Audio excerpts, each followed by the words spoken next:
O diretor-geral da BBC e a diretora da divisão de notícias da BBC News renunciam após edição de discurso de Trump. O correspondente internacional Ivan Kleber está de volta a Londres e atualiza o escândalo denunciado por outro veículo britânico, o jornal Telegraph. Segundo o site oficial do grupo de comunicação, em e-mails enviados aos funcionários da BBC, ambos os executivos afirmaram que erros foram cometidos. Trump sinaliza o caminho da judicialização. A gente vai entender toda essa história agora com o nosso queridíssimo correspondente internacional, Ivan Kleber, que está de volta, então, a Londres. Semana passada ele estava ali naquele cenário maravilhoso da Filadélfia, hoje voltou às terras londrinas, voltou para a Europa. Ivan Kleber, boa tarde, seja muito bem-vindo ao Jornal da Oeste, segunda edição.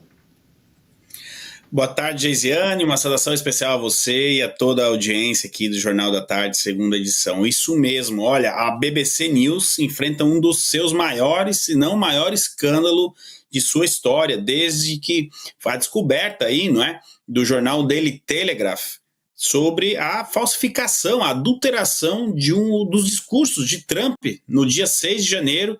Essa adulteração aconteceu em um documentário que foi ao ar em novembro do ano passado, outubro, antes das eleições de 2024, não é? E nesse documentário, então, a BBC enganou os seus telespectadores, esse foi o termo utilizado pelo Telegraph, passando a impressão que o Trump, presidente Trump, então, né, presidente Trump em 2021 incitou a violência, as pessoas a praticarem aqueles atos no Capitólio. O Guilherme Fiuza fez uma grande análise na semana passada sobre esse tema, né, e nós adiantávamos que teríamos repercussões, e tivemos, Geisiane, no final de semana, em pleno domingo, ontem à tarde, o diretor-geral da empresa teve que renunciar, né, o Tim Davis, assim como também a Débora, que era a diretora, essa senhora que aparece aí, que a nossa direção gentilmente coloca na tela. Agora vocês me pegaram de surpresa, eu não imaginei que vocês teriam a imagem dela.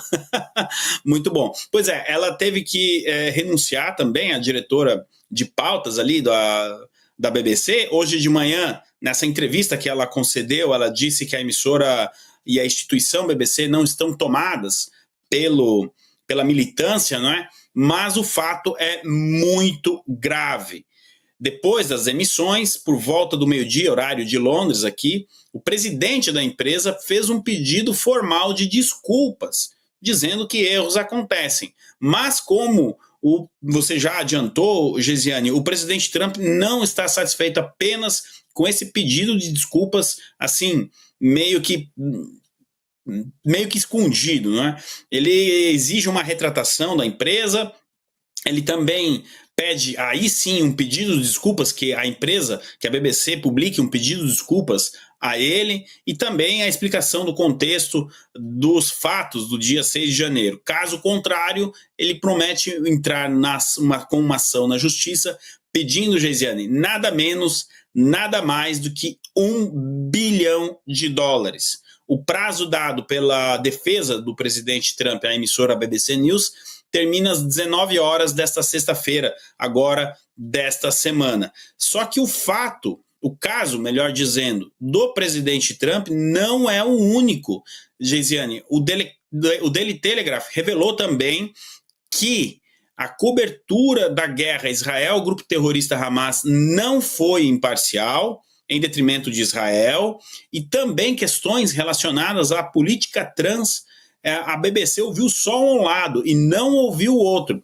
Agora nós tivemos uma nova revelação na manhã dessa segunda-feira, Geisiane.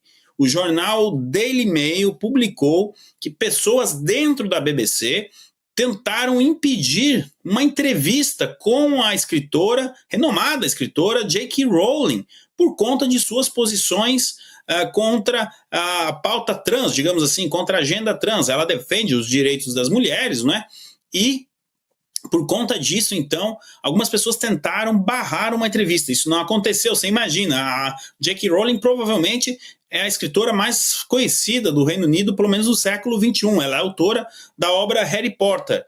Como que você faz para censurar uma pessoa assim, né? Agora, só o fato de pensarem em censurar uma escritora como a J.K. Rowling, ou como qualquer outra escritora, né? As pessoas não podem ser censuradas, é muito grave. E teve essa revelação, então, do jornal Daily Mail. Eu acredito que só a renúncia dessas duas pessoas do alto comando da BBC não será o suficiente. A emissora precisa fazer muito mais para recuperar a credibilidade que já teve outrora, né? E um questionamento que fica, Geisiane, aqui nas ruas de Londres hoje, conversando com as pessoas, foi o seguinte: quem garante que somente esse discurso do presidente Trump foi adulterado? Quem me garante que os outros documentários que foram ao ar, não é, pela emissora, também não tenham sido alterados?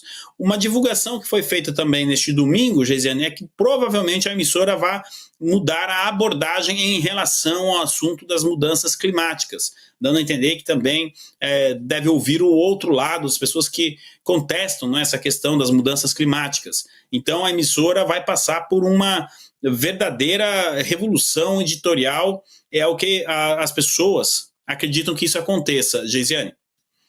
Eles censurariam Tolkien pelo jeito, né? De tanto que eles estão censurando absolutamente tudo. Já estão. Desculpa te cortar, Geisiane. Por favor. Deixa eu te censurar ao vivo aqui.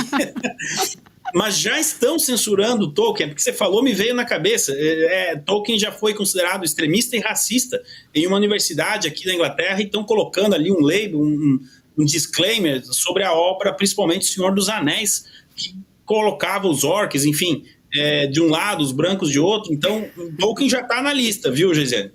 Ivan, eu quero te ouvir um pouco a respeito da BBC no sentido de qual que é o tamanho do veículo, porque para nós daqui do Brasil, a sensação que dá era que um veículo legitimado, talvez pela própria tradição britânica, aquela coisa mais elegante, mais classuda, isso cria no brasileiro um imaginário de que seria uma emissora, sim, com a sua linha editorial, como todo e qualquer veículo de comunicação tem. Nós temos aqui a nossa linha editorial na Revista Oeste, mas que pelo menos respeitaria o fato, respeitaria a verdade. O que a gente está vendo é manipulação na cara larga, assim, na cara dura, manipular. Então, eu queria te ouvir a respeito da dimensão da BBC, como que os britânicos receberam isso, seria um choque de tradição, como que isso é visto aí em Londres, na Inglaterra?